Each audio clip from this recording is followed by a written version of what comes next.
আগের অনুষ্ঠানগুলি যদি আপনি দেখেন তাহলে আপনি দেখবেন যে আমরা ওসমান হাদি যিনি আসলে মৃত্যুবরণ করেছেন খুব মানে নৃশংসভাবে তাকে হত্যা করা হয়েছে তার সম্পর্কে আমরা অনেক কথা বলেছি। হাওয়েভার আমরা যারা মাওলানা মুসা বিন ইজহার কাছে জানতে চাই যে বেগম খালেদা জিয়ার মৃত্যুতে ভোটের রাজনীতিতে কোনো প্রভাব পড়বে বলে আপনি মনে করেন কিনা, ইতিবাচক বা নেতিবাচক? মাওলানা ইজহার। জি, খালেদ মহিউদ্দিন ভাই, আপনাকে আমি বিশেষভাবে অভিনন্দন জানাচ্ছি, শুভেচ্ছা জানাচ্ছি, এবং আপনার মাধ্যমে আপনার এই ঠিকানার দর্শকদেরকে আমি শুভেচ্ছা জানাচ্ছি। এবং আপনি যে প্রশ্নটা করেছেন, সাবেক প্রধানমন্ত্রী, দেশের অত্যন্ত জনপ্রিয় নেত্রী, গণমানুষের নেত্রী বেগম খালেদা জিয়া আজকে ইন্তেকাল করেছেন দীর্ঘ অসুস্থতার পর। তো এটা আমাদের দেশের জন্য অত্যন্ত বেদনাদায়ক একটা দিন আজকে আমি মনে করি। কারণ তার যে বর্ণাঢ্য যে রাজনৈতিক ক্যারিয়ার, সেই ক্যারিয়ারে তিনি দেশের জন্য, দেশের মানুষের জন্য অনেক কাজ করেছেন। এই কারণেই আল্লাহ ওনাকে, ওনার শেষ জীবনে আল্লাহ ওনাকে সম্মানের সর্বোচ্চ জায়গায় অধিষ্ঠিত করেছেন বলে আমি মনে করি। কারণ সারা দেশের মানুষ আজকে খালেদা জিয়াকে বিএনপি নেত্রী হিসেবে চিন্তা করে না বা দেখে না। ওনাকে এক বিএনপির ঊর্ধ্বে উঠে সারা দেশের নেত্রী হিসেবে আজকে ওনাকে সবাই দেখছে। তো এটা তার জন্য অনেক বড় পাওনা। আর ওনার ইন্তেকালে স্বাভাবিকভাবেই উনি জীবিত থাকলে, অ্যাক্টিভ থাকলে বিএনপির রাজনীতির জন্য যে সুবিধাটা হতো, বিএনপি হয়তো সেই সুবিধাটা থেকে বঞ্চিত হবে, এটাই স্বাভাবিক। তবে একটা আমাদের যে সংস্কৃতি বা আমাদের যে সামাজিক চর্চা, সেখানে কোনো বড় রাজনৈতিক নেতৃত্বের মৃত্যু এটা একটা ভালো ইম্প্যাক্ট ফেলে বলে আমরা ধারণা করি। সেই হিসাবে বেগম খালেদা জিয়ার নির্বাচনের এই মুহূর্তে মৃত্যুটা, এটা আমার মনে হয় কিঞ্চিত বিএনপির জন্য এটা একটা ভালো দিক হতে পারে। তো যাই হোক, এটা নির্বাচনের রাজনীতি এক বিষয়।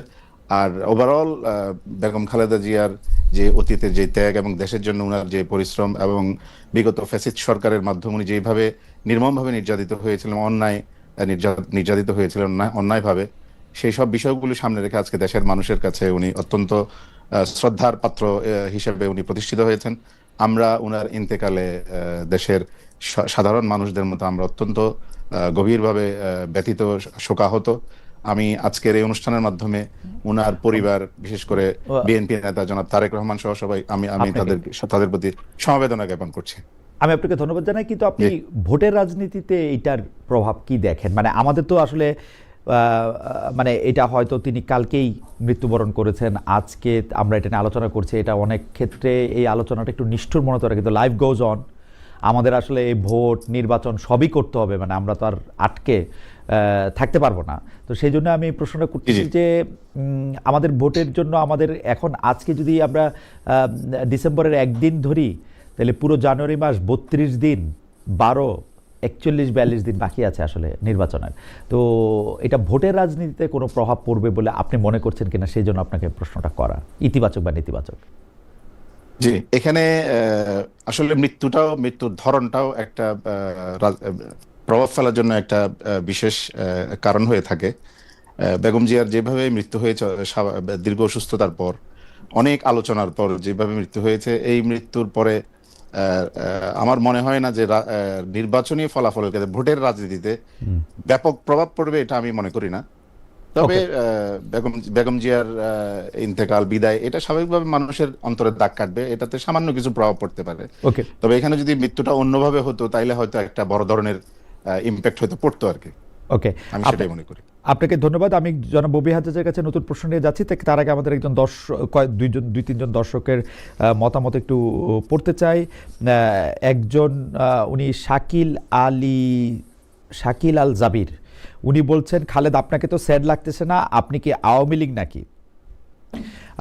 তানভীর আহমেদ, উনি বলছেন যে খালেদ ভাই, আপনি ইদানিং দর্শকের কথা অনেক বেশি মনোযোগ দিতেছেন, সব কমেন্টে রিপ্লাই দিতে হয় না, 20 কোটি মানুষের দেশে সবাই ভদ্র ও সশিক্ষিত হয়ে যাবে, কিভাবে আশা করেন? নিজের কাছে সৎ আছেন কি, তাই যথেষ্ট।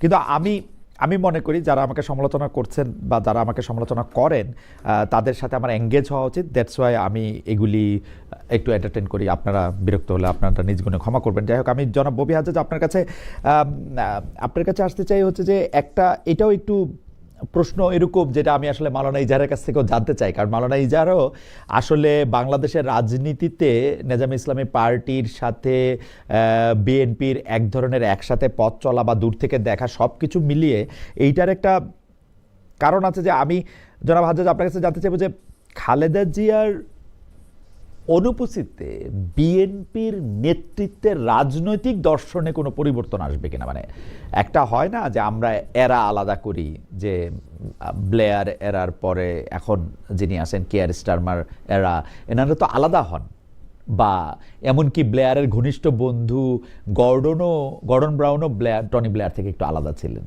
তো অনেক এইটা এইটা এইটা এইটা আপনি আসলে কিভাবে দেখেন, মানে রাজনৈতিক দর্শনের দিকে দলটার নেতৃত্বে বা দলটার আদর্শে আপনি কোনো তফাৎ দেখেন কিনা বেগম জিয়ার অনুপস্থিতি? দেখ, না না, সার্টেনলি যেটা হবে যে জেনারেশনাল একটা ডিভাইড আছে। বেগম খালেদা জিয়া যে জেনারেশনের, এবং ওনার পাশে যারা দাঁড়িয়েছে, মানে ওনার যে স্ট্যান্ডিং কমিটি ছিল বিএনপির, আমরা যদি বিএনপি একটা পার্টি হিসেবে ডাইসেক্ট করি, ওনার যে স্ট্যান্ডিং কমিটি ছিল বিএনপির, এটার সাথে একটা জেনারেশনাল ডিভাইড আছে জনাব তারেক রহমানের। এবং যদিও স্ট্যান্ডিং কমিটিতে অনেক সিমিলার ফেসেস, বা তখনও সিনিয়র নেতা ছিল, এরকম অনেক ফেসেস আছেন, বাট তারাও অনেক বয়োজ্যেষ্ঠ। সো সামনের রাজনীতি আমি ধরেই নিচ্ছি, আমি জানি না, তবে আমি ধরে নিচ্ছি, আন্দাজ করে নিচ্ছি, অনুমান করে নিচ্ছি যে অনেক ভিন্ন হবে। Having said that, core ideological যে পজিশনস, বিএনপির কোর আইডিওলজিক্যাল পজিশনস কিন্তু তৈরি হয়েছিল শহীদ প্রেসিডেন্ট জিয়াউর রহমানের ওখান থেকে। বাংলাদেশে জাতীয়তাবাদ, মধ্যম পন্থা, ফরেন পলিসি, মানে economic policy, foreign policy, political ideology, এই সব কিছু কিন্তু বেগম খালেদা জিয়ার উনার পুরো টেনিউরে উনি কখনো অরিজিন অফ বিএনপি, মানে শহীদ প্রেসিডেন্ট জিয়াউর রহমান যেটা এস্টাবলিশ করে গেছিলেন, ওই আইডিওলজি থেকে উনি কখনো কোনো ভিন্ন মাত্রায় যাননি। হ্যাঁ, সময়ের সাথে পলিটিক্যাল স্ট্র্যাটেজি, সময়ের সাথে নেতৃত্ব ধারণ, জনগণ কি পছন্দ করে, কি চায়, এগুলোর বদল এসেছে। এবং জনগণের ভালোবাসা নিয়েই সেই চেঞ্জেস গুলোর সাথে বেগম খালেদা জিয়া উনার পলিসি চেঞ্জ করতে সক্ষম হয়েছেন বলেই আজকে উনার ইন্তেকালের পর পুরো দেশ ওনার জন্য শোক প্রকাশ করছে। সো সেই মূল আইডিওলজি গুলো সেম রেখে নেতৃত্বে ধারায় অনেক চেঞ্জ আসবে জনাব তারেক রহমান, এটা আমরা ধরে নিচ্ছি।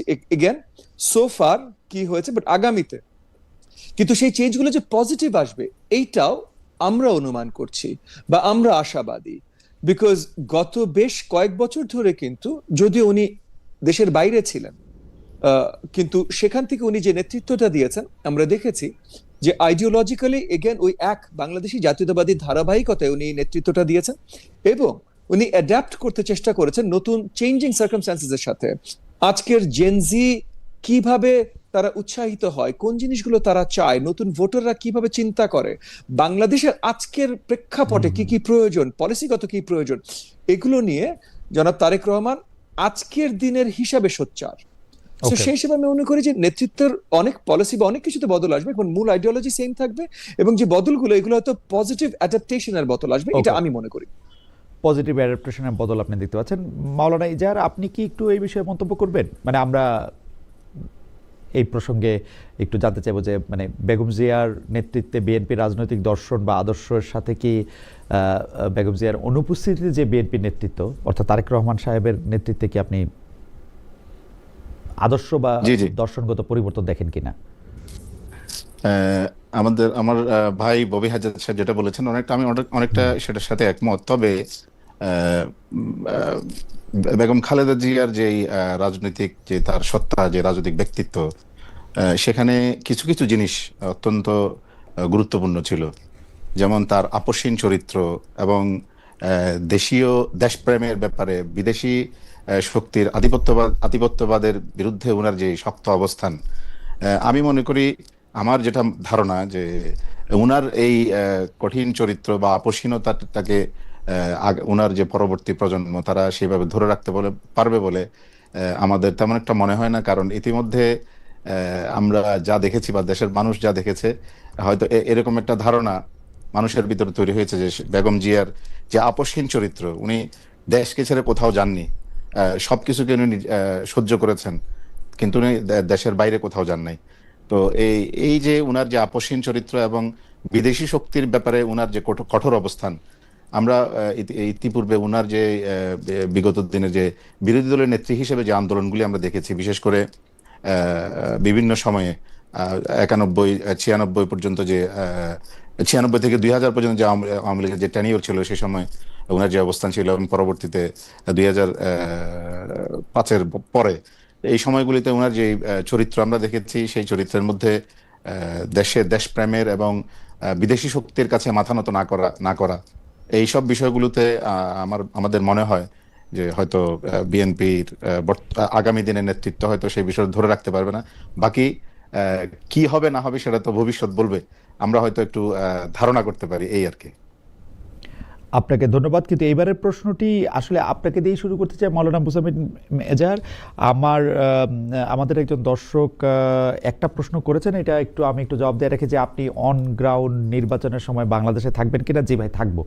মানে আমার ফেব্রুয়ারি 2 বা 3 তারিখে বাংলাদেশে যাওয়ার ইচ্ছা আছে। নির্বাচন 12 তারিখে হলে তার আগের 10 দিন এবং নির্বাচনের পরে অন্তত 2-3 দিন আমি আসলে বাংলাদেশ থেকেই আপনাদের যা দেখছি তা দেখাতে চেষ্টা করব, বা কিছু গুরুত্বপূর্ণ সাক্ষাৎকার নিতে চেষ্টা করবো। আমি মাওলানা মুসাবিন ইজাহার আপনার কাছ থেকে একটু জানতে চাইবো যে একটা কথা প্রায় শুনি যে নির্বাচনী জোট আসলে আদর্শিক ঐক্যমত না। আমি এই ব্যাপারটা ঠিক বুঝতে পারি না, কোন জায়গায় বুঝতে পারি না সেটা আমি আপনাকে বলি। একটা জোট, তার তো নির্বাচনে গেলে সেই দলগুলির যদি আদর্শিক ঐক্যমত না হয়, তারা যে নির্বাচনী ইশতেহার বা নির্বাচনের যে অঙ্গীকারনামাগুলি করবে, এইটা তো আরেক জোটবদ্ধ তার জোট সঙ্গীর সাথে এটা সাংঘর্ষিক হইতে পারবে না। তাহলে আদর্শিক জোট না হইয়া কি একটা নির্বাচনী জোট হওয়া সম্ভব?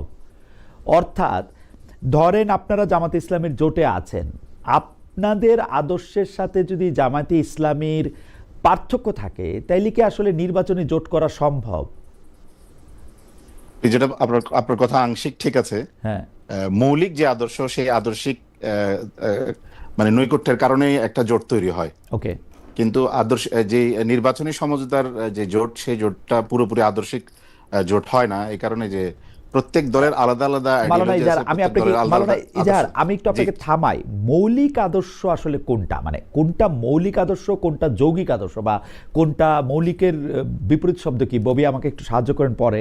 মানে একটা হচ্ছে মৌলিক আদর্শ বা ফান্ডামেন্টাল আইডিয়াল, জি। আরেকটা আইডিয়ালিজম, আরেকটা মানে মানে কোনটা মৌলিক কোনটা মৌলিক না। মানে জামাত ইসলামের সাথে আপনারা কোন মৌলিক আদর্শে একমত, এবং কোন মৌলিক বা ছাড়া বাদে অমৌলিক যৌগিক কম্পাউন্ড আদর্শে আপনারা ভিন্ন মত? জামাত ইসলামী ইসলামী আদর্শের রাজনীতি করে। মৌলিকভাবে ইসলামের যে বিষয়গুলো আছে, সেগুলির সাথে তাদের এবং আমাদের মধ্যে কোনো রকমের পার্থক্য নাই। ওকে। তবে কিছু বিষয় আছে যেগুলি আকীদাগত কিছু বিষয়, বিতর্কের কিছু বিষয় আছে, সেই বিষয়গুলিতে হয়তো তাদের সাথে আমাদের সাথে ভিন্ন মত আছে। ওইসব বিষয়গুলিতে আমরা আমাদের অবস্থানে আছি। আমরা আমাদের যে চিন্তা চেতনা, আমাদের যারা পূর্বপুরুষরা ছিলেন, আমাদের বড় বড় ওলামায়ে কেরাম ছিলেন, তারা যে চিন্তা লালন করতেন, আমরা সেই চিন্তা লালন করি।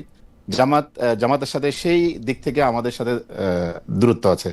তো সেই ক্ষেত্রে আমি সেই কথাই বলেছি, মৌলিক আদর্শ বলতে ইসলামের যে মৌলিক বিষয়গুলো আছে, সেই বিষয়ের ক্ষেত্রে আমরা কাছাকাছি আছি, নিকটেই আছি। কিন্তু গৌণ যে বিষয়গুলো আছে, যেগুলি আকীদার কিছু পার্ট বা কিছু অংশ, সেই সব ক্ষেত্রে হয়তো জামাতের সাথে আমাদের দূরত্ব না, আছে। কিন্তু সেই হিসাবে আমরা বলি যে এটা আদর্শিক জোট নয়। মাওলানা মুসাবিন ইজাহার, মানে আপনি আমার থেকে এই বিষয়গুলি আসলে অনেক অনেক অনেক ভালো জানেন, কারণ আপনি মানে বাংলাদেশ নেজাম ইসলামী পার্টির মহাসচিবের পাশাপাশি আপনি হেফাজতে ইসলামী বাংলাদেশের যুগ্ম মহাসচিবও বটেন। আমরা কিন্তু খেয়াল করেছি গত কয়েক মাস ধরে হেফাজতের আমির জামায়াতকে ঘিরে একের পর এক নেতিবাচক বক্তব্য দিয়েছেন। আপনি যে ইসলামী রাজনীতির কথা জামাত ইসলামের বলছেন, আপনাকে আমি মনে করে দিই যে হেফাজতে ইসলামীর আমির মহোদয় জামাতে ইসলামীকে মদিনা নয় মওদুদির ইসলাম বলেছেন, জামাতের আকিদা সহি নয় বলছেন, জামায়াত কাদিয়ানীদের চেয়েও ভয়ঙ্কর বলেছেন, জামায়াত ইমানের বড় ডাকাত বলেছেন।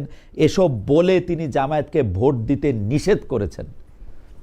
মানে এইগুলি আপনারা কিভাবে ভোটের মাঠে কিভাবে ডিল করবেন, স্পেশালি চট্টগ্রামে? আমাদের হেফাজতের আমির আল্লাহ মুহিবুল্লাহ বাবনগরী, উনি আসলে দেশের একজন প্রবীণ এবং শীর্ষ আলেম, এবং ইসলামী অঙ্গনের উনি একজন মুরব্বী। সেই হিসাবে উনি উনার জায়গা থেকে, উনি একজন অরাজনৈতিক ব্যক্তিত্ব, উনি উনার জায়গা থেকে দিনের বা ধর্মের বা আমাদের যে সমস্ত বিষয়গুলো আছে সেই সব বিষয়ে উনি যে কোনো বিষয় দেখলে সেটার প্রতি উনি দিক নির্দেশনা দিতে পারেন, দেবেন, এটাই স্বাভাবিক। আমরা উনার বক্তব্যগুলিকে আমরা সেই দৃষ্টিকোণ থেকে দেখি। একজন মুরব্বী বা ঘরের যিনি প্রধান, তিনি আমাদের ভিতরে কোনো ত্রুটি দেখলে সেটা বলবেন, এটা আমরা সেই দৃষ্টিকোণ থেকে দেখি।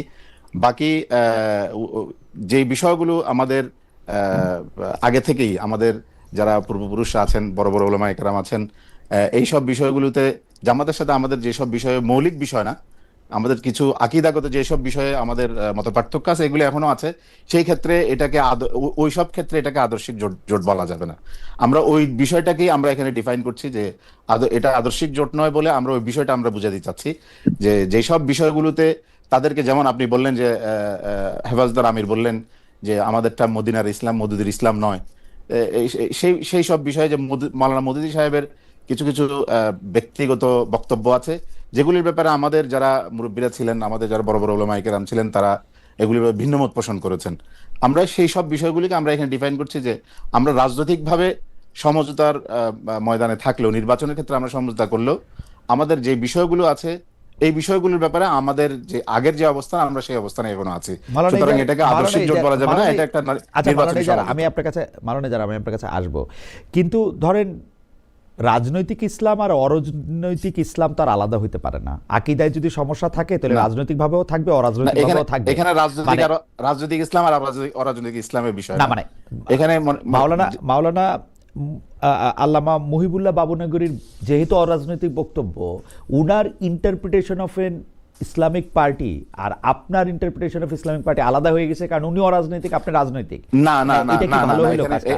না না, এখানে বিষয়টা সেরকম না। উনার যে বক্তব্য, উনার বক্তব্যের মধ্যে মৌলিকভাবে উনি যে কথাগুলি বলেছেন যে জামাতের সাথে আমাদের যে আকীদাগত যেসব পার্থক্যগুলি আছে, এগুলি মৌলিক কোনো বিষয়ে তাদের সাথে আমাদের আকীদাগত কোনো পার্থক্য নাই। ওকে, এখানে কিছু বিষয় আছে, যেমন সাহাবাদের বিষয় আছে, নবীদের ব্যাপারে কিছু কথা উনি বলেছেন, এই ধরনের কিছু বিষয় আছে যেগুলির ব্যাপারে আমাদের বক্তব্য এবং উনাদের বক্তব্য মধ্যে ভিন্নতা আছে। সেই ক্ষেত্রে আমরা আমাদের স্বকীয় যে অবস্থান আগে যেটা ছিল, আমরা সেই অবস্থানের উপরে এখনো আছি, আমরা সেই কথাটাই আমরা বলি। এবং আল্লাহ মুহিবুল্লাহ বাবুনগরী সেই বিষয়টাকে হয়তো একটু বোল্ডলি উনি উপস্থাপন করেছেন। ওকে, উনার জায়গা থেকে। আচ্ছা, আপনাকে ধন্যবাদ। আমি একটু জনাব ববি হাজ্জাজের কাছে আসবো আমার প্রশ্ন নিয়ে। এর মধ্যে হচ্ছে যে MTN1004 উনি বলেছেন যে খালেদ, আপনার চুলকানি বেশি, একই প্রশ্ন আপনি মামুনুল হককেও করেছিলেন, জানা উত্তর বারবার প্রশ্ন করেন আপনি বিভ্রান্তি ছড়ানোর জন্য। ঠিক আছে, আমি জনাব ববি হাজ্জাজের কাছে আসতে চাই। জনাব ববি হাজ্জাজ, আমি কিন্তু মানে আমি একটু দর্শকদের উদ্দেশ্যে বলে রাখি যে আমি ববি হাজ্জাজ, আমরা একদমই একই বয়সী, আমরা একই সময় একই শহরে বড় হয়েছি। আসলে নানা কারণে উনার আত্মীয় স্বজনের সঙ্গেও আমার একটু পরিচয় আছে, নানা কারণে আমি সেই জায়গা থেকে আমি বলতেছি যে জনাব ববি হাজ্জাজ, আপনি কিন্তু একটা দল গড়ে তুলেছিলেন। সেই দল গড়ে তোলার সময় আপনার আলাদা স্বপ্নের কথা বলেছিলেন। সেই দল করার ক্ষেত্রে আপনি বলেছিলেন যে কেন আপনি এই দলটা করতে চান, এবং এই দলটা, এই জাতীয়তাবাদী গণতান্ত্রিক আন্দোলন কিভাবে অন্য দলগুলির থেকে আলাদা হবে সেটা আপনি বলছিলেন।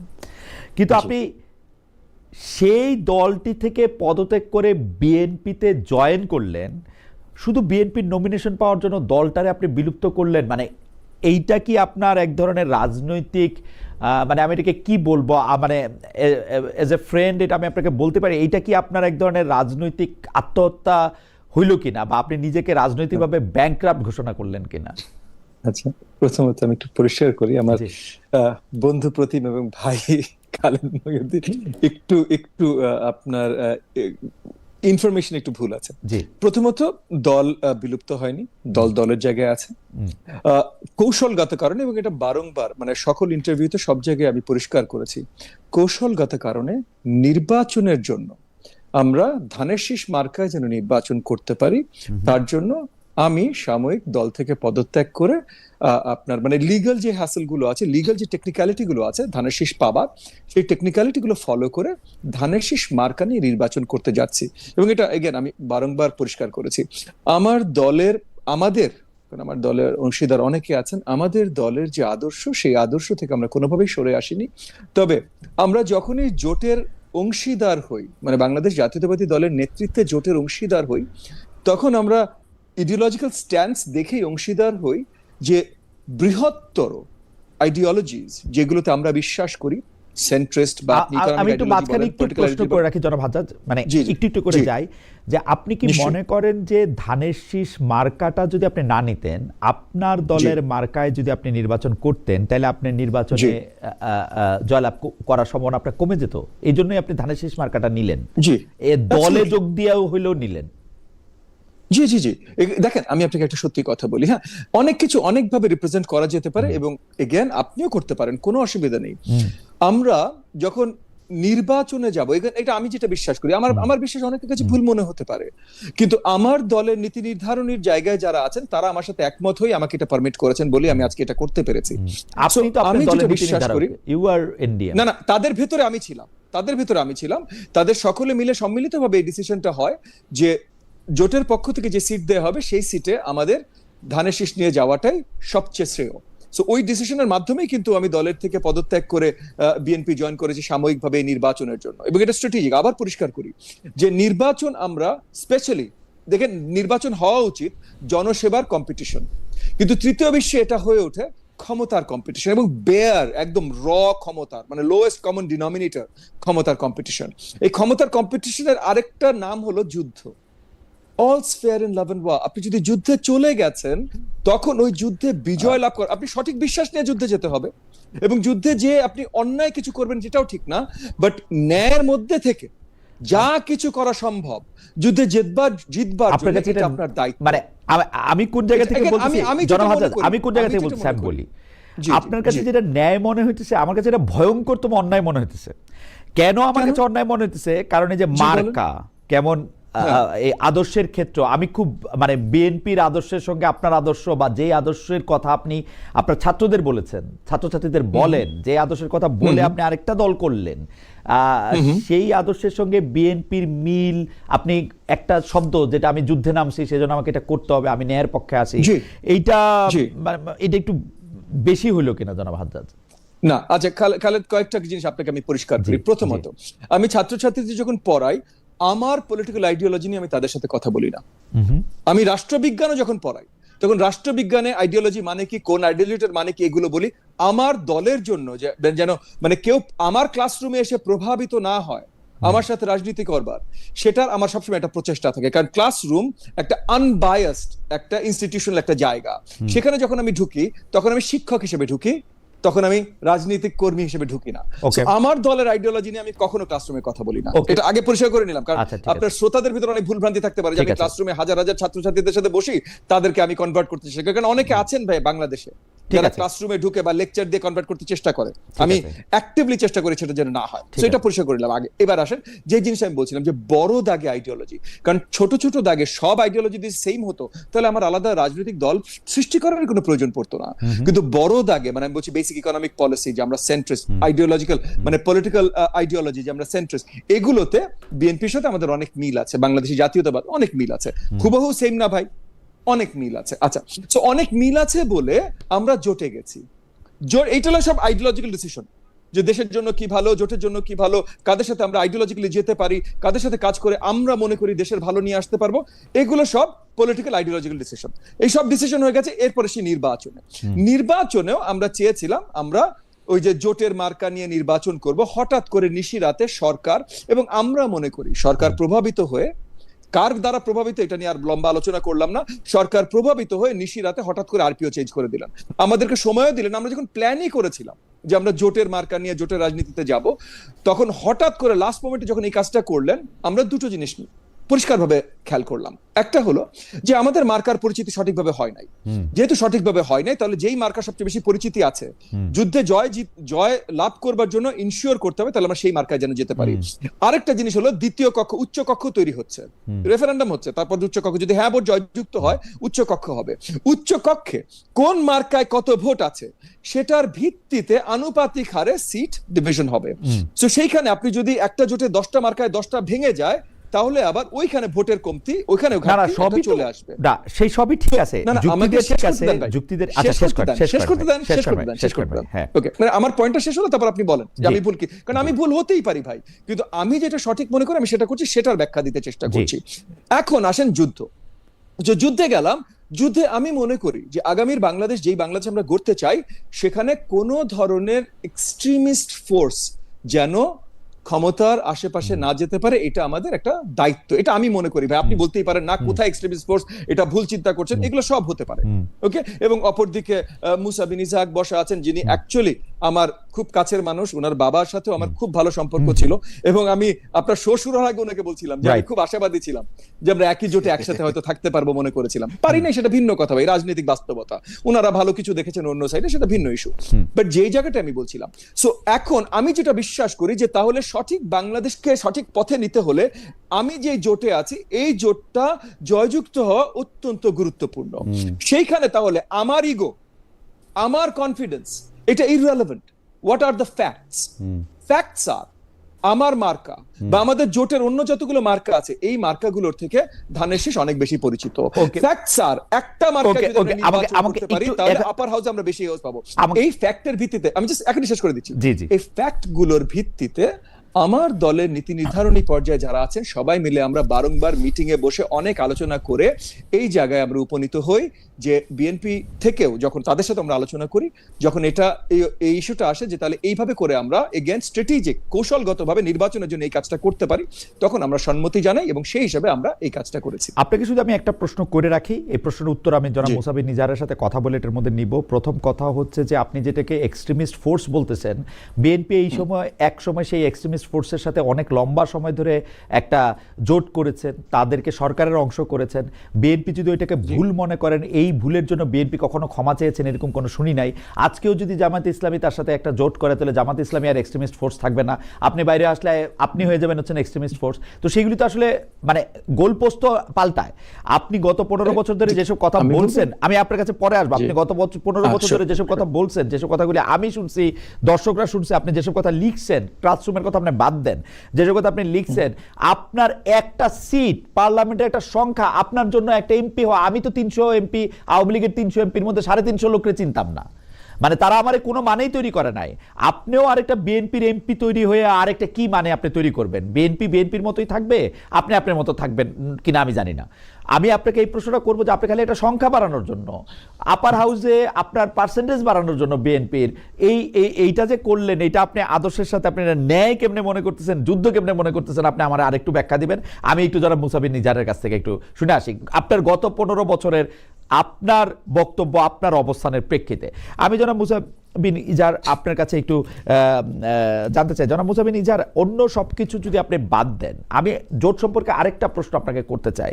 জামায়াতে ইসলামী যে অনেক দল মত জামায়াতে ইসলামীতে এসে যুক্ত হচ্ছে 8টা 9টা, মানে জামায়াতে ইসলামী বাদ দিলেও আরো বাকি যে দলগুলি আছে, ধরেন আমার এই মুহূর্তে এনসিপির কথা মনে হইতেছে, আপনি কি মনে করেন এই যে জোটের দলগুলির কি একই আদর্শে থাকা দরকার, নাকি তারা একটা নির্বাচনী জোট, ভাই আমরা 5 জন 5 জায়গা থেকে আইসে 5টি ফুল বা 5টি ফুলকপি 5টা জায়গা থেকে আইসে শুধু একটা তোড়া হয়েছে, আর কোনো কিছু হই নাই? এটা কি হয়? এটা কি প্র্যাকটিক্যালি সম্ভব? মানে আমাকে যদি আপনি একটু পরিষ্কার করেন, যেমন ধরেন জামায়াতে ইসলামীটা আপনি পরিষ্কার করছেন, আপনি বলছেন ইমান আর আকীদার কিছু কিছু জিনিস ছাড়া, মুরব্বীদের কিছু কিছু পয়েন্ট তোলা ছাড়া বাকিগুলি আপনাদের সঙ্গে ঠিক আছে, মানলাম। আরও তো 7-8টা দল আছে, সেই 7-8টা দলের সঙ্গে কি আপনার you are okay with all those দল? না, এখানে আমরা তো, আপনি তো শুরুতেই বলেছেন যে বিষয়টা, যে এটা তো আসলে আদর্শিক কোনো ঐক্য না, শুধু একটা রাজনৈতিক না, আমি প্রশ্ন তুলছি আদর্শিক ঐক্য ছাড়া নির্বাচনী জোট হওয়া সম্ভব কিনা? হ্যাঁ, অবশ্যই সম্ভব না কেন? এখানে আসলে কয়েকটা বিষয় আছে যে বিষয়গুলো নিয়ে আসলে এই জোটটা বা এই জোটে যারা আসছেন তারা আসছেন, সেটা হলো যে যারা দেশপ্রেমিক শক্তি এবং জুলাই বিপ্লব, যে জুলাই বিপ্লব হয়েছে, সেই জুলাই বিপ্লবের স্পিরিটকে যারা ধারণ করে, অর্থাৎ নতুন একটা বাংলাদেশ নির্মাণে যে একটা কার্যকর সংস্কারের মাধ্যমে একটা নতুন বাংলাদেশ যারা দেখতে চায়, এই ধরনের চিন্তা চেতনা যারা লালন করে, এই জোটগুলিতে সেই দলগুলিকে স্বাগত জানানো হয়েছে। এই বিষয়টা তাহলে বিএনপিকে স্বাগত জানালেন না কেন? বিএনপির আপনারা জুলাই জোট মনে করেন না? বিএনপি বা গণ অধিকার পরিষদ বা ধরেন জনাব জোনায়েদ সাকিদের দল, তাদেরকে মনে করেন না আপনারা এরকম? না, আমরা অবশ্যই মনে করি সেটা তাদের বিষয়, তারা কেন বিএনপির সাথে গেছে, বা আমরা তো সবাইকেই আহ্বান করেছি যে সবাইকে যারা জি এই এই এই পয়েন্টে যারা একমত তারা সবাই আসতে পারে এখানে। ওকে এই এই এই এই এই পয়েন্টের বাইরে যারা আছেন আমরা তাদেরকে স্বাগত জানাই নাই। বাকি যারা এর ভিতরে আমাদের সাথে এসেছেন আমরা তাদের সাথে কথা বলেছি, ওনারা ওদিকে কমফোর্ট ফিল করেছেন, তাদের সাথে এগিয়ে গিয়েছেন, এটাই স্বাভাবিক। তো আপনি কি মনে করেন যে যারা আপনাদের জোটের মধ্যে আছে তারা এই যে যেটাকে আপনি আদর্শিক জোট বলতেছেন সেই আদর্শিক জোটের আদর্শের সাথে মোটামুটিভাবে একমত, এই আদর্শগুলি আসলে কি? মানে ধরেন আপনাদের জোট যখন সরকার পরিচালনা করবে, তখন যদি সরকার পরিচালনা করতে পারে, আমি আসলে বিরোধী দলে থাকলেও তাকে সরকার পরিচালনার একটা বড় অংশ বলে মনে করি। তো আপনারা যেভাবে একটা রাষ্ট্র পরিচালনা করতে চান, আপনাদের জোট সঙ্গীরাও সবাইকে একইভাবে রাষ্ট্র পরিচালনা করতে চান? আমি একটা কথা যেটা আপনি শুরুতে বলেছেন যে আপনি বলছেন সেটা আদর্শিক জোট, আমরা সেটাকে আদর্শিক জোট বলছি না, এটা শুধু নির্বাচনী সমঝোতা। এটা যেটা হয়েছে যে সেটা হচ্ছে নির্বাচনী সমঝোতা, শুধু এটাকে আমরা আদর্শিক জোট বলছি না। বাকি আমরা এখনই যে আমরা যেহেতু ইসলামী রাজনীতি করি, আমরা এখনই ক্ষমতায় গেলে যে ইসলাম প্রতিষ্ঠিত করবো বা ইসলাম কায়েম করে ফেলবো সেটা আমরা বলি না। ইসলাম প্রতিষ্ঠিত করার জন্য একটু সময় নিতে হবে, অনেক বিষয় আছে, দেশের মানুষকে প্রস্তুত করতে হবে, এখানে ব্যাপক ভিত্তিক দাওয়া ভিত্তিক কাজ করতে হবে, এরপর একটা পর্যায়ে গিয়ে হয়তো ইসলাম দেশের মানুষ জনগণ রিসিভ করবে। তো আমরা সেই পর্যায়ে আপনারা কি যৌথ ইশতেহার ঘোষণা করবেন 8টি দল জোট হিসেবে? এই বিষয়টা এখনো, ইশতেহারের বিষয়টা এখনো আমাদের ডিসাইড হয় নাই, হয়তো যৌথ ইশতেহার ঘোষণা হতে পারে, যেহেতু একটা জোট হবে তাহলে একটা যৌথ ইশতেহার ঘোষণা হতে পারে, বাকি এটা এখনো চূড়ান্ত সিদ্ধান্ত হয়নি, সময় আছে এখন। কিন্তু আপনারা এটা ঠিক করেন নাই যে আপনারা আসলে ইসলামী শরিয়া ভিত্তিক একটা রাষ্ট্র পরিচালনা করবেন, এটা আপনারা ঠিক করেন না এখনো? না, ইসলামী শরিয়ার ভিত্তিতে যে আমরা এখন ইসলামী শরিয়া কায়েম করব, আমাদের এখন যেটা মিনিমাম যেটা হচ্ছে সেটা হচ্ছে যে কোরআন সুন্নাহ বিরোধী কোনো আইন বাংলাদেশে হবে না। এই মুহূর্তে কি আছে? এই মুহূর্তে আছে কোরআন সুন্নাহ বিরোধী আইন বাংলাদেশে? কোরআন সুন্নাহ বিরোধী কোনো আইন আমরা যদি ভবিষ্যতে দেশের জনগণ এই জোটকে, এই মুহূর্তে আছে কিনা? এই মুহূর্তে থাকতে পারে, সেটা আমি এখন এখানে পরিষ্কার করতে চাই না।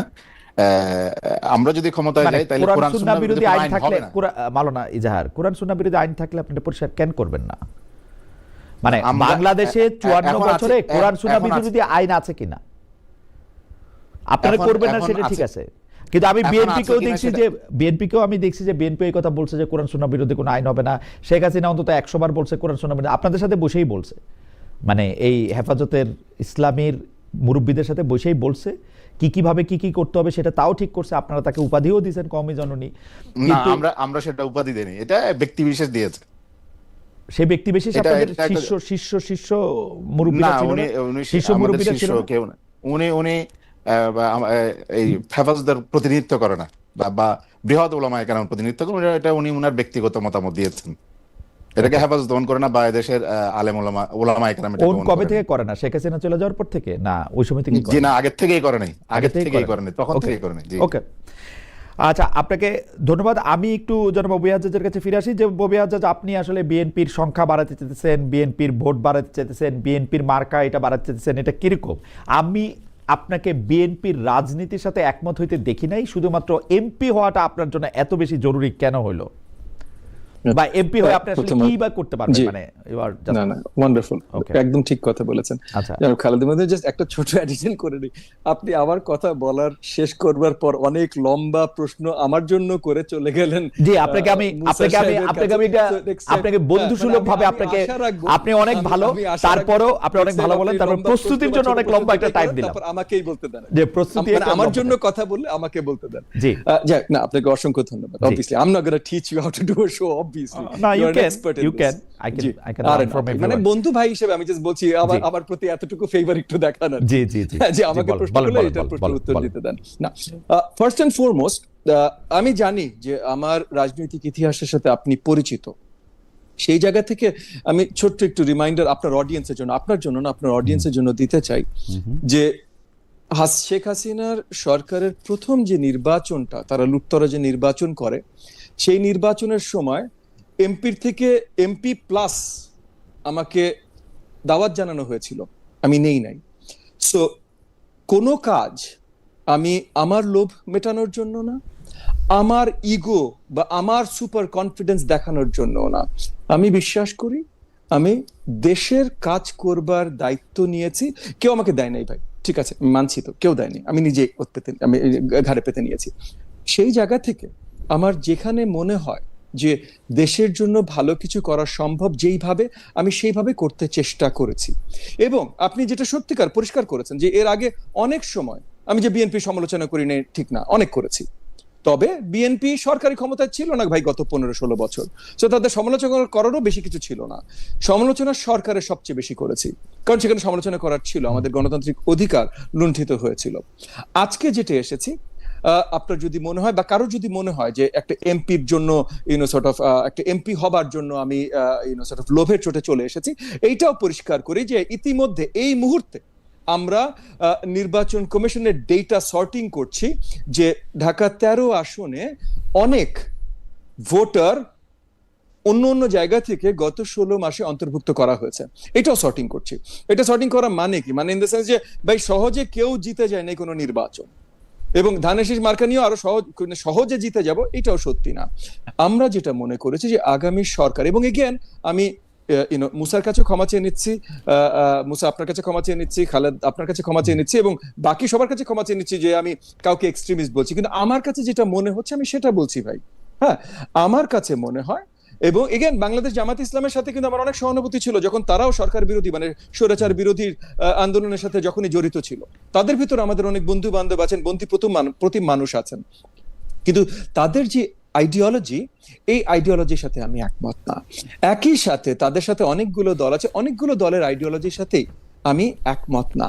এবং ওই আইডিওলজি গুলো আপনি যদি একটু খেয়াল করে থাকেন, এবং খালেদ নিশ্চয়ই আপনি দেখেছেন যে গত কয়েকদিন আফগানিস্তানের খুব পরিচিত শীর্ষস্থানীয় একজন নেতাও বাংলাদেশের পররাষ্ট্র মন্ত্রণালয়ের কোনো জানা ছাড়া, কোনো ইনফরমেশন ছাড়া উনি ঘুরে বেড়াচ্ছেন, মিটিং করছেন, এবং এটা নিয়ে জামাত ইসলামের নেতৃত্বে যে জোটটা আছে সেই জোটের একজন গুরুত্বপূর্ণ নেতা, ঢাকা 13 আসনের একজন গুরুত্বপূর্ণ নেতার সাথেও তার ছবি দেখা গেছে। এইগুলো সবই কিন্তু আমার কাছে, এগেন হতেই পারে আপনি বলবেন না কেন আফগানিস্তান বাংলাদেশ হলে কি আছে, আমার কাছে এটা আশঙ্কাজনক। আপনাকে একটু থামাই, জনাব মুসাবিন ইজার, আমার কোন প্রশ্ন, আপনি কি এটা আসলে ইয়া করবেন? কারণ হচ্ছে যে আমি কিন্তু মনে করি না জামাতে ইসলামী বা জামাতে ইসলামীর সাথে যে জোট আছে তাদের কেউ এক্সট্রিমিস্ট, কারণ বাংলাদেশে এক্সট্রিমিস্ট ফোর্সটা কাজ করে, এইটা আমার পক্ষে, তারা প্রকাশ্য রাজনীতি করে এইটা আমি আসলে বিশ্বাস করি না। যারা করে তারা আড়ালের রাজনীতি করে বলে আমার মনে হয়। যারা প্রকাশ্য রাজনীতি করতেছেন, ছোট্ট একটু অ্যাড করি, আমি বলিনি এক্সট্রিমিস্ট ফোর্স, আমি বলেছি আমার কাছে মনে হয় এক্সট্রিমিস্ট আইডিওলজি, এবং এটা আমি আমার ধারণা থেকে বলছি, কিন্তু আমি বলছি না সবার ধারণা এক হবে না। ওকে, এটা কিন্তু একটু মালানা ইজাহার আপনি একটু বলবেন কিনা, একটু যদি ছোট করে এটা একটু রেসপেক্ট করতেন আপনি। আমি এই ক্ষেত্রে ববি হাজত ভাইয়ের সাথে সম্পূর্ণ দ্বিমত পোষণ করছি। এখানে এক্সট্রিমিস্ট আইডিওলজি বলতে উনি কি বুঝাতে চাইছেন আসলে সেটা পরিষ্কার করেন। আমি একটু বুঝাই দিব,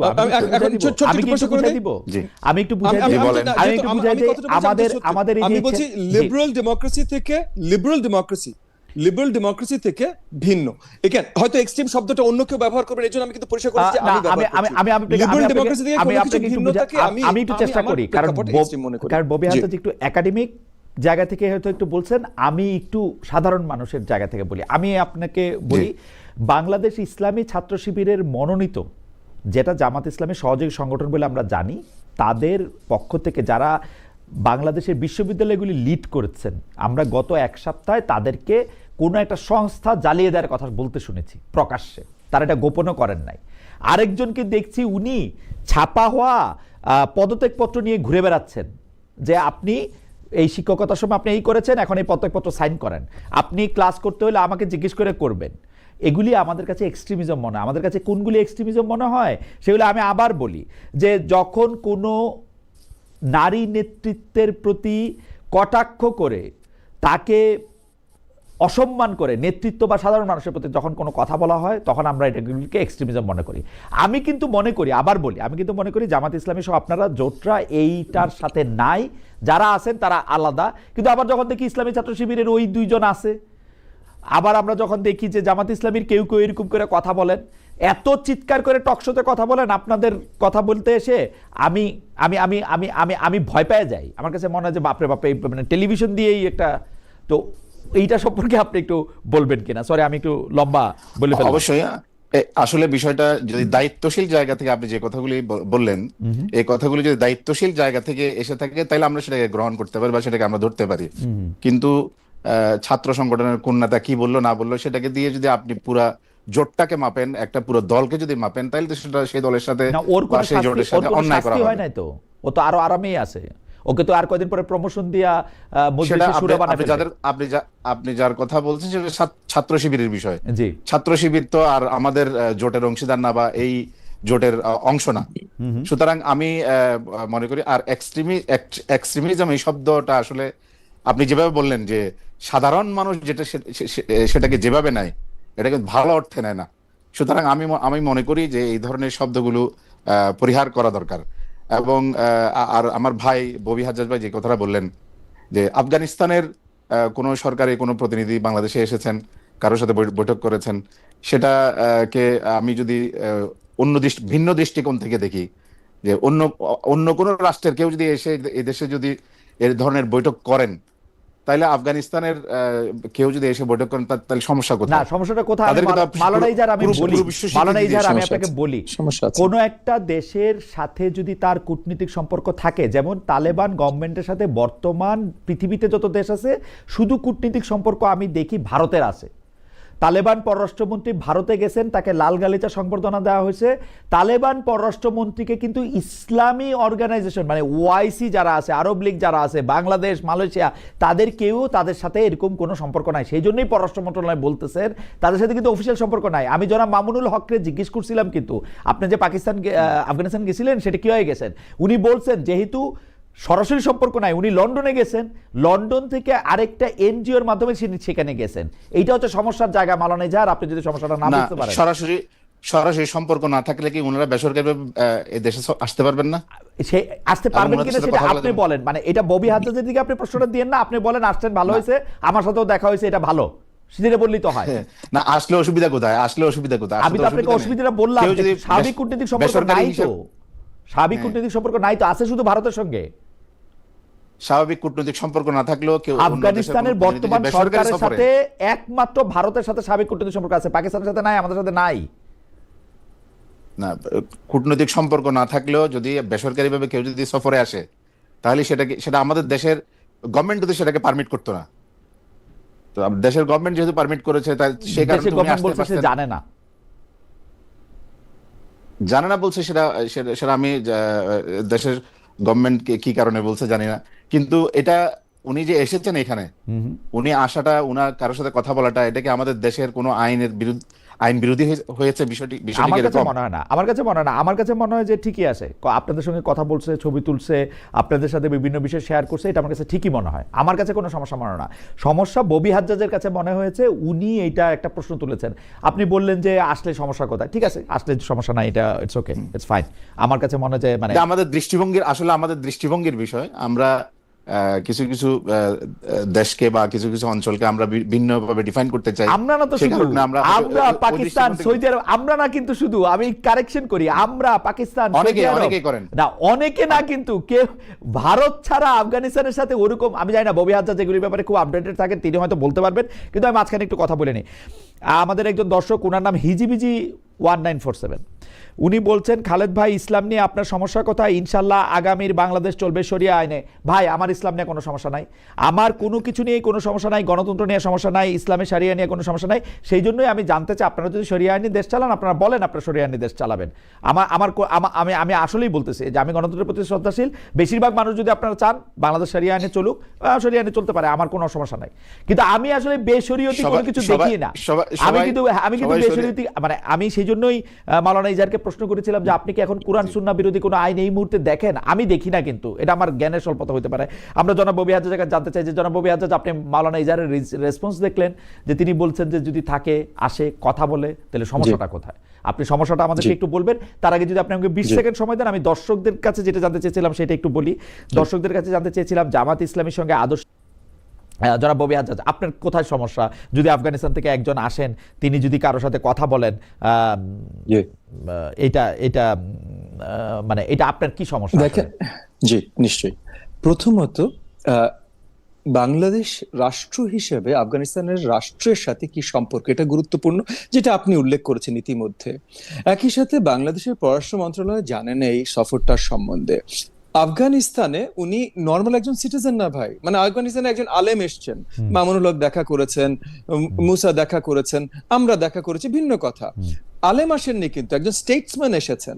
এবং আফগানিস্তানের foreign policy, specially all of Asia foreign policy যে কন্ট্রোল মানে মেইনটেইন করেন বা কন্ট্রোল করেন, মেইন চিন্তাবিদ এবং মেইন ডিসিশন মেকার, সেই ভদ্রলোক এসেছেন, কিন্তু স্টেট জানে না।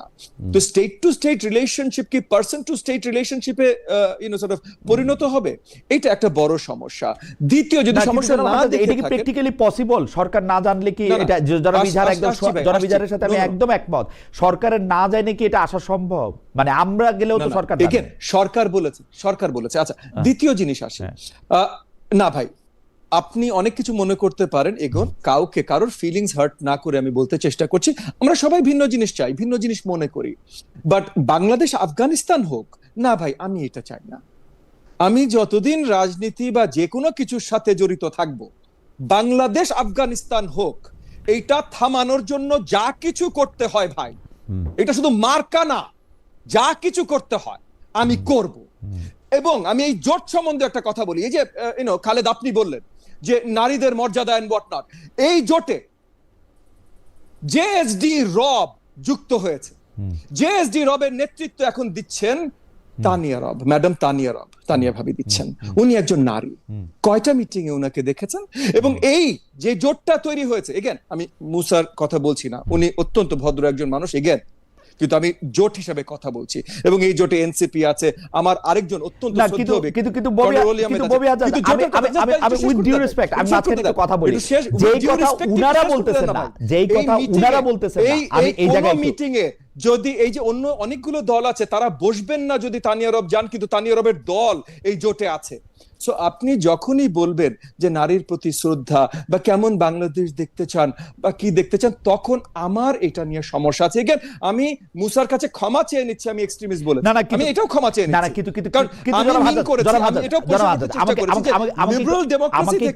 যখনই আপনি ভিয়ার করবেন অন্য যে কোনো জায়গায়, আমি কিন্তু আমার কাছে ভাই অ্যাকসেপ্টেবল না। লিবারেল ডেমোক্রেসি থেকে, লিবারেল ডেমোক্রেসিতে আপনি লেফট হন, রাইট হন, সেন্টার হন, কোন অসুবিধা নেই। আমাকে প্রশ্নটা করতে দেন।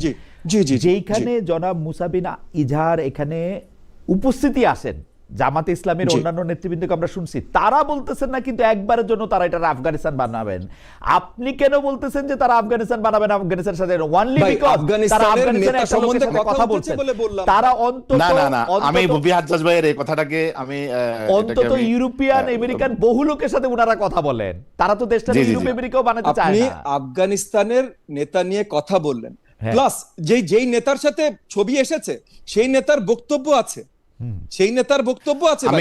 আমি এই ক্ষেত্রে ববি হাজ্জাজ ভাইকে বলবো যে মুসা ভাইয়ের এই ধরনের বক্তব্য নাই, আমাদের থেকে এই ধরনের বক্তব্য নাই, কিন্তু উনার এই ধরনের বক্তব্য আছে ভাই, যার সাথে বসেছে, যার সাথে ছবি দেখেছে, সেটা উনার ইরাদা হইতে পারে, সেটা উনার মনের গহন করে, কিন্তু বাংলাদেশের নেতারা তো এটা বলতেছেন। দেখেন ইসলামী আন্দোলন পরিষ্কার করে বলেছে, দেখেন ভাই, ইসলামী আন্দোলনের নেতৃত্ব পরিষ্কার করে বলেছে যে শরিয়া খিলাফতের স্টেট হবে যদি ওনারা নির্বাচন জেতে। যার কথা বলছি বাংলাদেশ খিলাফত মজলিস, তারা পরিষ্কার করে বলেছে যে আপনার শরিয়া আইন খিলাফতের দেশ হবে তারা যদি নির্বাচনে জয় হয়। জামাত ইসলাম এটা বলে নাই, আমার ভাইয়ের দল ইসলাম এটা বলে নাই, আমার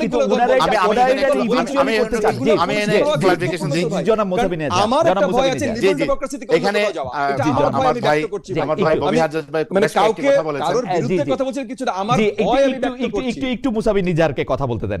ববি ভাই বেশ একটা কথা বলেছেন, যেমন বলেছেন যে লাস্ট যে কথাটা বললেন যে বাংলাদেশ খেলাফত মজলিস ক্ষমতায় গেলে তারা ইসলামিক স্টেট কায়েম করবে, শরিয়া আইন চালু করবে, এবং ইসলামী আন্দোলন ক্ষমতায় গেলে তারা ইসলামিক স্টেট কায়েম করবে, শরিয়া আইন কায়েম করবে। এই বিষয়গুলো এই নির্বাচনকে কেন্দ্র করে যে সমঝোতার যে জোট, এই জোটকে কেন্দ্র করে কিন্তু এই বক্তব্যগুলি ওনারা দেন নাই। ইসলামী আন্দোলন বা বাংলাদেশ খেলাফত মজলিস যারা সম্পূর্ণ ইসলামিক রাজনীতি চর্চা করেন, আমরা সহ, আমরা যদি এই দেশে জনগণকে আমরা যদি দেওয়ার মাধ্যমে আমাদের যে রাজনীতি, আমরা সেই রাজনীতির মাধ্যমে যদি আমরা জনগণকে সেদিকে আনতে পারি এবং জনগণ যদি আমাদেরকে অ্যাকসেপ্ট করে, তাহলে তখন আমরা ইসলামী আইন কায়েম করব, শরিয়া আইন কায়েম করব জনগণের সেন্টিমেন্ট নিয়ে, এবং সেটার জন্য আমরা কাজ করে যাচ্ছি নির্লজ্জভাবে। এটা একটা বিষয়। আরেকটা বিষয় যেটা আমার ভাই বললেন যে আফগানিস্তানের ব্যাপারে, আমি একটু শেষ করে নিই। আফগানিস্তানের ব্যাপারে আমার মনে হয় ওনাদের দৃষ্টিভঙ্গিগত সমস্যা আছে, যে আফগানিস্তান দেখলেই যে আমরা একরকম মনে করি, এবং এই যে কথাটা বললেন যে আমরা এই দেশকে আফগানিস্তান হিসেবে দেখতে চাই না, আমি মনে করি যে উনি যার দিকে ইঙ্গিত করলেন আমাদের মামুনুল হক ভাই সহ কেউ আমরা এই দেশকে, বাংলাদেশকে আমরা আফগানিস্তান বানাবো বা কেউ বলেছেন এটা আমার জানা নাই। আমরা কেউ আমি আপনাকে পাঠিয়ে দিব, আপনাকে খালেদ আমরা সাহেবকে ভিডিও বাংলাদেশ হিসেবে দেখতে চাই, আমরা বাংলাদেশকে আফগানিস্তান হিসেবে দেখতে চাই না, আমরা এই দেশটাকে গড়তে চাই। যারা মনে এই সব এটার জন্য আপনি অভিনন্দন পাবেন, কিন্তু আমার এটা প্রশ্নের জবাব দেন তো মাওলানা মুসা বিন ইজহার। ধরেন বাংলাদেশে এখন পলিটিক্যালি অন্যরকম একটা গভর্নমেন্ট আছে যারা শারিয়া সাপোর্ট করে না, কথার কথা, কিন্তু বাংলাদেশে আমি কোরআন সুন্নাহ বিরোধী কোনো আইন দেখি না, কিন্তু পৃথিবীর যেই সব দেশে ইসলামিক আইনই নাই, মুসলমানদের সংখ্যাগরিষ্ঠতাও নাই, সেইখানে গিয়া একটা মুসলমানের শরিয়া মানতে তো কোনো অসুবিধা হয় না। বাংলাদেশে কেন এটা রাষ্ট্রীয়ভাবে নিশ্চিত করতে হবে? যেইখানে বাংলাদেশে কোরআন আছে, এই মুসলমানদের জন্য মাননীয় সর্বোচ্চ আইন, সেখানে বাংলাদেশের লোক চুরি, বাটপারি, বদমাইশি এগুলি করে কেমনে? মানে আপনি রাষ্ট্র দিয়ে এই আইন করার আগে আল্লাহই তো আইন দিয়ে রাখছে, প্রত্যেকটা ঘরে ঘরে সেই আইনের বই আছে, তারপরে করে কেমনে চুরি বাটপারিগুলা, মিথ্যা কথাগুলি বলে কেমনে, ভাইয়ের সম্পত্তি নেয় কেমনে? যে প্রশ্নটা আপনি করেছেন একটা ডিফারেন্ট আলোচনা। না না, এই আলোচনাটা আপনি করেন কেন? আমি আপনার বলতেছি, আপনি বলতেছেন যে বাংলাদেশের মানুষরা শারিয়া আইন চাইলে বাংলাদেশে শারিয়া আইন হবে। শারিয়া আইন তো চাওয়ার দরকার নাই, শারিয়া আইন তো অলরেডি আছে, কোরআন তো আছে, ওইটা ফলো করে না কেন? কই আছে? না, কোরআন তো আছে, ও চুরি করার সময় নাই, কোরআনে নাই যে তুই চুরি করতে পারবা না, ও করে কেন? সেটা আছে, সেটা তো জনগণ বা সাধারণ মানুষ সেটাকে সেভাবে অ্যাকসেপ্ট করতেছে না। কে বলছে আমরা সেভাবে চর্চা করছি না। কে বলছে সাধারণ মানুষ? আমরা শরিয়াকে বাংলাদেশে, আমার ডেটা শুনেন, বাংলাদেশে যারা সরকারি চাকরি করতেছে তাদেরও 90% মুসলমান এবং তাদেরও 90% ঘুষ খাচ্ছে। এখানে কিছু বিষয় আছে, আমরা ইবাদতের ক্ষেত্রে মনে করেন যে আমাদের যে প্র্যাকটিস, আপনি আলাদা শরিয়া আইন করে তাকে কেন? আমার শরিয়া আইনে কিন্তু কোনো প্রবলেম নাই, আমি আবার বলি আমার শরিয়া আইনে কোনো প্রবলেম নাই, কিন্তু আমার শরিয়া মানতে শরিয়া আইন লাগে না। আমেরিকায় আছি, এখানে শরিয়া আইন নাই, কিন্তু আমি কিন্তু চুরি করি না, যেহেতু চুরি করা ধর্মে নিষেধ। না, চুরি না করা এক জিনিস, আবার চুরি করলে চুরির শাস্তি দেওয়া, এটা শাস্তির কথা আপনি বাদ দেন, শাস্তি তো বইয়ে আছে। তো আমি তো কইতেছি যে আমি মুসলমান, তাহলে আমি চুরি, ঘুষ, সুদ এগুলি কেমনে করতেছি? আমরা তো বলছি যে আমরা টোটাল শরিয়াকে আমরা রাজনৈতিক যে গোল আমাদের, সেই গোল যদি আমরা অর্জন করতে পারি, তখন আমরা টোটাল শরিয়াকে আমরা কার্যকর করব। টোটাল শরিয়া সেটা তো একটা ভিন্ন বিষয়। না, টোটাল শরিয়া নিয়ে আপনার সঙ্গে আমার একটা আলাদা আলোচনা হবে, কারণ টোটাল শরিয়াতে আলাদা আলোচনা, টোটাল শরিয়াতে আপনি অনেক কিছু এটার সাথে অন্তর্ভুক্ত করতে হবে, এবং টোটাল শরিয়া বলতে কি বুঝায়, কোন দেশে আছে, কোন সময় ছিল, কোন সময় থেকে আপনি এটা শুরু করবেন, সেগুলি না বহু ঝামেলা আছে। আমি বলতেছি এই যে আলোচনাটাই ভিন্ন বিষয়। হ্যাঁ, আমরা 90% মুসলমান, তো আমাদের জন্য তো আইন আছে। আমরা যদি আইন মানার ক্ষেত্রে সত্যবাদী হইতাম, তাহলে আমি কেমনে মুসলমানে হয়েও এই অন্যায়গুলি করতেছি আপনি আমাকে বলেন না। আমি আইন আদালত রিপোর্ট করতে গিয়ে দেখছি 90% দেওয়ানি মামলা হচ্ছে আপন ভাই, বোন, বাবা মার বিপক্ষে। সেই কারণেই তো আমরা এই কারণেই তো আমরা জনগণকে শরিয়া আইনের আওতায় আনার জন্য আমরা এই কারণে মানুষের ভিতরে শরিয়ার প্রতি সাপোর্ট আছে, কিন্তু শরিয়াকে চর্চা করার বা দ্বীনকে চর্চা করার, ইসলামী আইনকে চর্চা করার, শরিয়া চর্চা করতে হলে রাষ্ট্রীয় আইন লাগবে, রাষ্ট্রীয় আইন লাগবে। আপনি যে কথাটা বলেন, একজন মানুষ চুরি করবে কেন, মিথ্যা কথা বলবে কেন, এই বিষয়গুলি তো মানুষ সাধারণভাবে মানুষ তো এটাকে পালন করে না, বা মিথ্যা কথা বললে বা চুরি করলে আল্লাহরে ভয় পায় না, এখন জামাতে ইসলামের ভয় পাবে না। জামাত ইসলামকে কেন ভয় পাবে? কারণ জামাত ইসলাম এখন প্রেসিডেন্ট, কারণ জামাত ইসলাম এখন প্রধানমন্ত্রী না, নেজাম ইসলামী এখন প্রধানমন্ত্রী, এইজন্য নেজাম আল্লাহরই ভয় পায় না, নেজাম ইসলামের ভয় পাবে। মানুষের ভিতরে সেই বোধটা আমাদের তৈরি করতে হবে, মানুষের ভিতরে সেই বোধটা আমাদের তৈরি করতে হবে। আমরা সেটা নিয়েই আমরা কাজ করছি। এইটার জন্য আপনার দাওয়াতের মাধ্যমে আমাদের সেই বোধটা আমাদের তৈরি করতে হবে, যাতে করে মানুষ সেই শরিয়ার সেই স্পিরিটটাকে মানুষ একদম রুট লেভেল পর্যন্ত ধারণ করে। এইটার জন্য রাষ্ট্রীয় ক্ষমতা কতটা জরুরি? অবশ্যই জরুরি। এটার জন্য রাষ্ট্রীয় ক্ষমতা থাকলেই তো এটাকে ভালোভাবে ইমপ্লিমেন্ট করা যাবে। রাষ্ট্রীয় ক্ষমতা ছাড়া আপনাদের কথা কেউ শুনতেছে না। রাষ্ট্রীয় ক্ষমতা থাকলে যেভাবে শুনে, রাষ্ট্রীয় ক্ষমতা না থাকলে সেভাবে শুনে, এটা তো স্বাভাবিক বিষয়। আমার কাছে এই ব্যাপারটা নিয়ে আমি একটু আপনাকে ধন্যবাদ জনাব মাওলানা মুসা বিন ইজাহার, খুব সুন্দর করে এটার মধ্যে এটা বলছেন, কিন্তু আমি জনাব ববি হাজাজের কাছেও জানতে চাইবো যে আপনার কথা শুনলেও মনে হয় যে এমপি না হইলে মনে হয় বাংলাদেশের মানুষের জন্য আসলে আর কোনো কিছু করার যায় না। মানে একটা, আমি বাংলাদেশের রাজনীতিতে এই কয়দিন ধরে একটা ইয়ে দিতেছি যে সবাই এমপি হইতে চাইতেছে, মানে এটা পলিটিশিয়ান হোক, এইটা একজন একাডেমিশিয়ান হোক, বিপ্লবী হোক, সবারই হচ্ছে এমপি হইতে হবে। মানে মানে এইটা কিন্তু আজকে শুরু হয় নাই। শেখ হাসিনা যেহেতু নায়ক, গায়ক, গায়িকা, নায়িকা অনেককে এমপি করছেন, এতে করে মনে হয়েছে যে বাংলাদেশের আসলে এমপিটাই হইতে হবে। আমি এটা নিয়ে আপনার একটু মন্তব্য শুনতে চাই জনাব ববি হাজাজ। আমি ধরে নিচ্ছি আপনার শেষের দিকে চলে এসেছে, আমি শর্ট করব। জি। পয়েন্ট হলো আপনার দীপু হত্যাকাণ্ড, প্রথম আলো আগুন, ডেইলি স্টার আগুন, এই সবকিছু যে ঘটনাগুলো ঘটেছে, এগুলো কিসের বহিঃপ্রকাশ? কোন তৌহিদি জনতা কোত্থেকে আসলো, কে অর্গানাইজ করলো, কিভাবে করলো? এই জিনিসগুলো যতক্ষণ পর্যন্ত পরিষ্কার না, এবং এই জিনিসগুলোর উত্তর যতক্ষণ পর্যন্ত আমরা পাই নাই, ততক্ষণ পর্যন্ত সরকার পরিচালনা সঠিকভাবে করতে পারাটা বা করতে পারার জায়গায় যাওয়াটা আসলেই একটা যুদ্ধ বলে ভাই আমি মনে করি। আপনার যদি মনে হয় বা আপনার দর্শকদের যদি মনে হয় যে ববি হাজাজ এমপি হওয়ার লোভে সব লুটাই দিছে, কোনো অসুবিধা নেই ভাই, কোনো অসুবিধা নেই। আমি যদি ভুল প্রমাণিত হই, ভুল প্রমাণিত হবো আগামীতে। যে তবে আগামীতে যেন কোনো দীপু হত্যাকাণ্ডের আশেপাশে কোনো ঘটনা না ঘটে, আগামীতে যেন কোথাও আগুন না জ্বলে তৌহিদি জনতার নামে, আগামীতে যেন মহিলারা ফুটবল খেলতে গেলে সেটাতে আক্রমণ না হয়, এইটা আমি মনে করি ভাই বাংলাদেশকে ভালোবেসে, এই দেশ জাতিকে ভালোবেসে, রাজনীতিতে 13 বছর 14 বছর বহুত ত্যাগ স্বীকার করেছি, এই ত্যাগগুলো মাগনা স্বীকার করি নাই ভাই। লিবারেল ডেমোক্রেসি যেন বাংলাদেশে সঠিকভাবে ইস্টাবলিশড হয়, প্রত্যেকের অধিকার যেন সঠিকভাবে পালন হয়, বাংলাদেশ যেন কোনো মতে আফগানিস্তান টাইপের দেশ না হয়, এইটা আমি যতদিন বেঁচে আছি ভাই, আমি ততদিন এটার জন্য কাজ করবো। এটার জন্য গালি দেন, এটার জন্য ছোট হয়ে, এটার জন্য যা ইচ্ছা যে ইচ্ছা বলেন ভাই, যে এমপি হওয়ার লোভ, এইটা হওয়ার লোভ, যেইটা বলেন ভাই, এবং এমপি হবে এটার কোনো গ্যারান্টি নাই, বুঝছেন? সো এই জায়গা থেকে আমি কাজ করছি, আমি কাজ করতে থাকবো। খালেদ, আপনার ভাই হিসেবে আমাকে পছন্দ হয়, আপনি আজকে ভালো বলবেন, কালকে যদি অপছন্দ হয় আপনি আমাকে জানাবেন। মুসা, আপনিও আমার ভাই, যদি আমি কোনো ভুল বলে থাকি আগামীতে, আপনার সাথে অনেক কথা হয় আমার, আগামীতে আপনি আমাকে বলবেন যে ববি আমার ভাই, আপনি এই কথাগুলো ভুল বলেছেন। আগামীতে দুই ভাই মিলে, কারণ আমি জানি আপনি দেশকে ভালোবাসেন, আপনার বাবা দেশকে ভালোবাসতো, আমরা দেশের জন্য কাজ করতে চাই। শুধু আমি মনে করি দেশ সবচেয়ে ভালো থাকে লিবারেল ডেমোক্রেসি হিসাবে, এই কারণে আমি এইভাবে কথা বলি, এইভাবে কাজ করি। আপনার লিবারেল ডেমোক্রেসির সংজ্ঞা থেকে বা লিবারেল ডেমোক্রেসির জায়গা থেকে যে কথা বলেছেন জনাব মুসা বিন ইজাহারের কথা আমরা শুনতে চাই যে আপনি আসলে কোনটাকে সবচেয়ে আইডিয়াল জায়গা মনে করেন। লিবারেল ডেমোক্রেসিটা উনি যেভাবে বলছেন সেটা তো উনি বলছেনই। আমরা খালি দর্শকদের একটা শেষ মতামত জনাব মুসা বিন ইজাহার আপনার কথা শুরুর আগে একটু বলতে চাই। উনি বলতেছেন, ওনার নাম শাহিনুর ইসলাম, উনি বলছেন যে খালেদ ভাই, কোরআন সব মুসলিমের ঘরে আছে, কিন্তু কেয়ামতের ভয় কজনের মনে আছে, তাই কোরআনের আইন রাষ্ট্রীয়ভাবে প্রয়োগ করতে হবে, এটা ওনার মতামত। আমি একটু জনাব মুসা বিন ইজাহারের কাছে জানতে চাই যে জনাব ববি হাজ্জাজ লিবারেল ডেমোক্রেসির কথা বললেন, যেখানে সব মত, সব পথের একটা অধিকার হবে। আমি লিবারেল ডেমোক্রেসি বলতে বুঝি সব মানুষের অধিকার সমান হবে, মানে আপনার মতো জ্ঞানী হইলেও সমান হবে, ববি হাজ্জাজের মতো একাডেমিক হইলেও সমান হবে, আমার মতো মূর্খ হইলেও সমান হবে, সবার জন্য আসলে সব মানুষের অধিকার সমান হবে। সেটা আপনি কি মনে করেন যে মানে মানুষের অধিকার আসলে কেমন হওয়া উচিত জনাব মুসা বিন ইজাহার?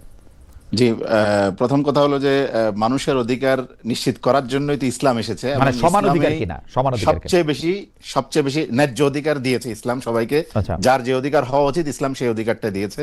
আর এখানে আমার ভাই ববি হাজ্জাজ ভাই যে কথাগুলি বললেন, যে উনার কথার যে ধরন, উনি হয়তো সরাসরি ইঙ্গিত করেন নাই, কিন্তু কথার ধরন থেকে যেটা বোঝা যায় যে এই যে রিসেন্টলি যে সমস্ত এক্সট্রিমিস্ট কাজগুলি হয়েছে আমাদের, রিসেন্টলি কোথাও জ্বালাপোড়ার কথা বা হত্যাকাণ্ড, এইসব বিষয়গুলির সাথে তো আমরা বা আমাদের জোটের যারা অংশীদার তাদের সাথে কেউ জড়িত নয়। এই যে কাজগুলি হয়েছে, এই কাজগুলি যে অন্য কোনো পক্ষ এগুলির পিছনে ছিল না, এটা আমি কিভাবে নিশ্চিত হলাম?